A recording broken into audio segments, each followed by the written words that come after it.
Amis cyclistes, bonjour. Je vais évoquer avec vous la question du céder le passage des cyclistes au feu rouge.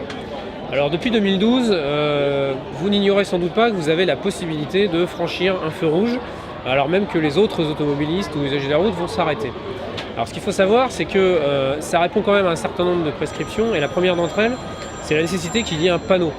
En effet, ça n'est pas une règle systématique. Un feu rouge aujourd'hui ne vous donne pas systématiquement la possibilité de passer s'il ne s'accompagne pas du petit panneau qui vous donne donc cette possibilité.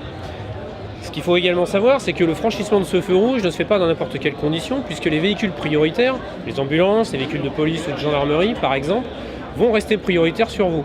Et c'est la même chose pour les piétons.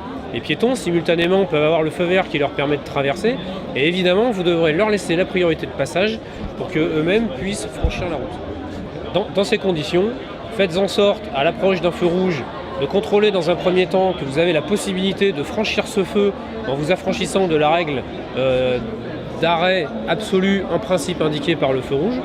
Et si ce panneau existe, et si aucun véhicule prioritaire ne se présente ou aucun piéton, à ce moment-là, franchissez ce feu en sécurité. Pour une route plus sûre, faisons en sorte que la route se partage.